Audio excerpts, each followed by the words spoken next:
Mas em relação aos personagens, em relação a Adam e Havá, porque Eva é Havá, a vida, né? Vem do verbo viver. Então, nós temos ser humano e vida.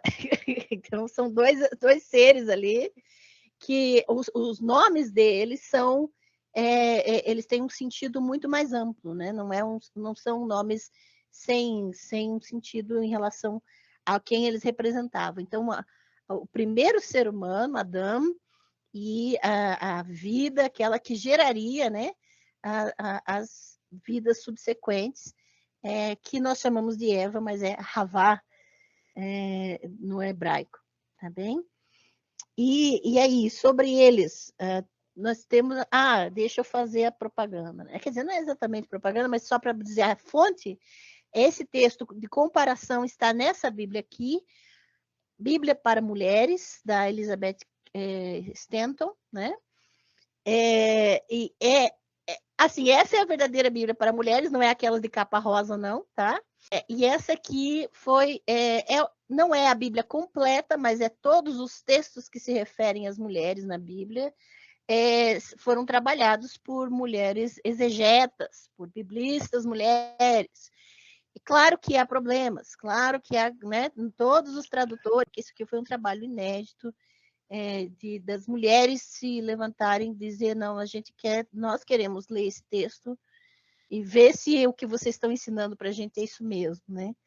E aí a coisa pega. Para vocês verem, essa comparação está aqui nessa Bíblia para Mulheres. Vocês conseguem comprar pela editora anglicana, editora Livraria Anglicana, no site dá para comprar, tá bem? Maravilhosa. Eu tenho ela em PDF só em inglês, mas essa versão em português é bem gostosa também. E quero indicar, não sei se vocês gostam de quadrinhos, mas eu preciso indicar isso aqui para vocês, que é o Gênesis, do Robert Crumb. Por que eu estou indicando um material em quadrinhos? Esse aqui não é para crianças, é só para maiores. Por quê? Porque ele ilustra Gênesis como Gênesis está escrito, tá bem? Sem censura. Então, realmente, vem até com um aviso de né, proibido para menores, né?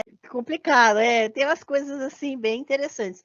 Mas ela é toda em quadrinhos, só que o Robert Crumb, ele é fantástico na tradução, porque ele põe o texto integral de Gênesis aqui, com uma bela de uma tradução. E o que eu fiz?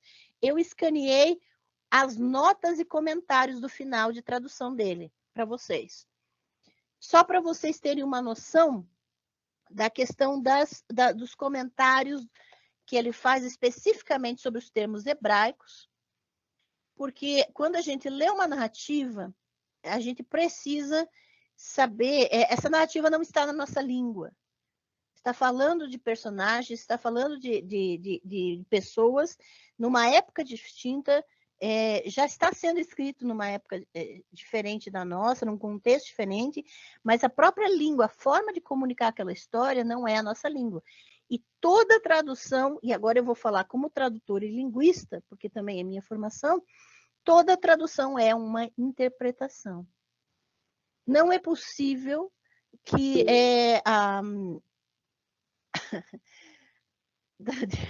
não, procura na livraria anglicana, o site da livraria anglicana. Então, não é possível que haja uma tradução perfeita. Não existe essa possibilidade. Então, não adianta a gente só jogar nas costas dos tradutores. A gente precisa entender que não existe equivalência exata entre as línguas, porém, toda tentativa de aproximar o texto para nos deixar confortáveis, é um grande risco. Porque quanto mais próximos da nossa cultura, mais distantes os textos estão da cultura de onde saiu. Então, a gente precisa tomar muito cuidado nesse sentido. Vai trabalhar os sentidos dos lugares, os nomes e de todo o Gênesis, né? E quando chegar nos comentários, quando chegar nos comentários dele especificamente, ele vai contextualizar para vocês.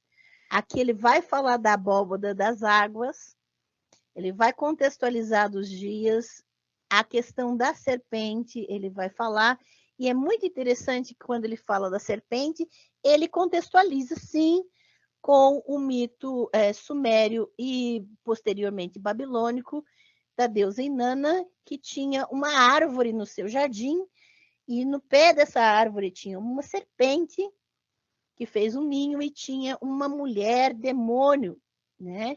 Que a imagem de Inanna, ela se tornou clássica como demoníaca depois na cultura judaica, né?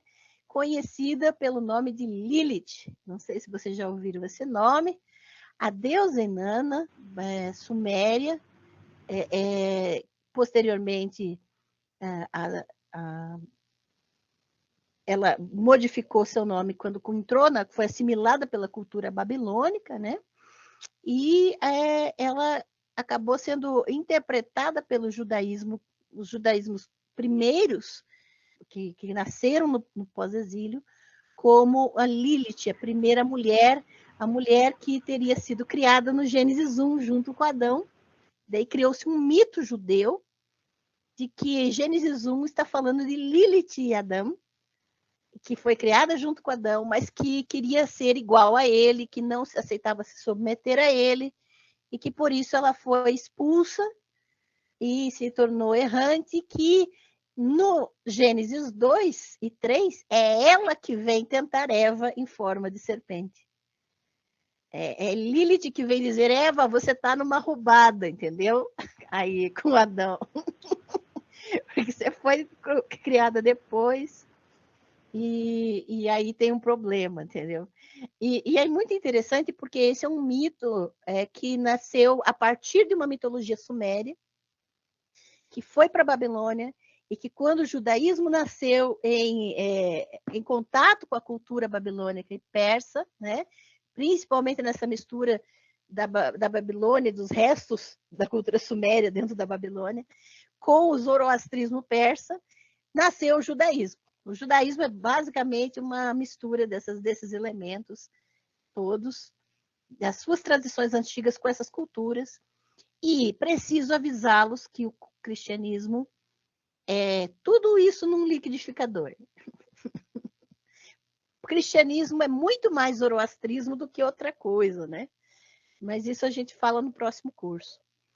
Só para vocês conhecerem, né? Essa aqui é a deusa Inanna, dos sumérios, é uma imagem de Inanna, né?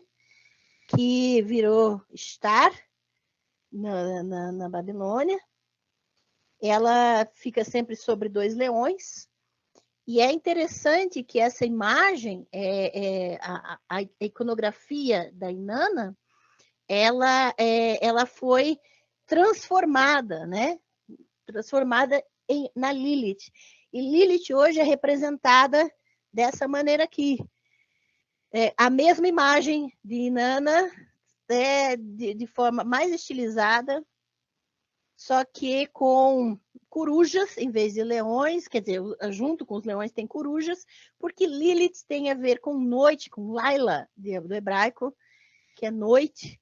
Ela se tornou um ser demoníaco da noite que pega crianças, né? Que vai atrás de crianças recém-nascidas dentro dos mitos judaicos. Lilith, tá lá o nome dela e os tradutores ajudam, né, para demonizar ainda mais a figura, né, para variar. Deus abençoe os tradutores, antes que, né, eu fale outra coisa, mas assim, a gente vai trabalhando como dá, né? Mas é muito importante que a gente perceba que existem interpretações diferentes para Gênesis 1 e 2 nessas narrativas da mulher.